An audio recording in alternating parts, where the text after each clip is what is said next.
तप और त्याग अंतरयात्रा संकलित आपकी सेवा में कथा प्रस्तुत है। श्रवण करिए।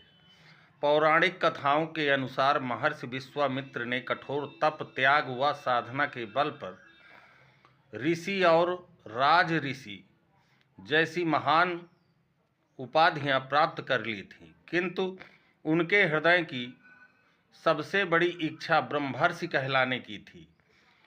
उन्हें यह पीड़ा सताती थी कि समस्त संसार केवल महर्षि वशिष्ठ को ही ब्रह्मर्षि मानता है। इस विचार ने उनके मन में एक अदृश्य अहंकार को जन्म दे दिया था। अपने लक्ष्य को पाने के लिए विश्वामित्र ने और भी कठोर तपस्या आरंभ कर दी, परंतु फिर भी उन्हें वह सम्मान नहीं मिला। उन्होंने निश्चय किया कि इसका कारण अवश्य वशिष्ठ है।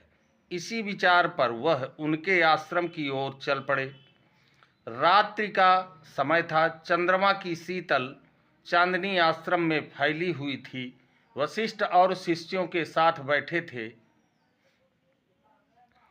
वशिष्ठ अपने शिष्यों के साथ बैठे थे। एक शिष्य ने पूछा, गुरुदेव, इस निर्मल चंद्रमा को देखकर आपके मन में क्या भाव उठते हैं? वशिष्ठ शांत स्वर में बोले, यह चंद्रमा जैसे अपनी चांदनी से संसार को अलौकित कर रहा है, वैसे ही विश्वामित्र का यश समस्त दिशाओं में फैल रहा है। यह सुनते ही विश्वामित्र वशिष्ठ के चरणों में गिर पड़े। तब वशिष्ठ ने उनसे कहा, उठो ब्रह्मर्षि, अब तुम्हारा अहंकार समाप्त हो चुका है, इसलिए तुम इस पद के अधिकारी बन गए हो। ऐसा कह के वशिष्ठ जी ने विश्वामित्र को ब्रह्मर्षि पुकारा तो विश्वामित्र जी की आत्मा गदगद हो गई। यही है तप और त्याग। जिस समय अहंकार का परित्याग कर दिया जाता है तो मनुष्य के सारे हृदय के अहंकार को नष्ट कर देता है। जय श्री राधे, जय श्री राधे, राधे राधे।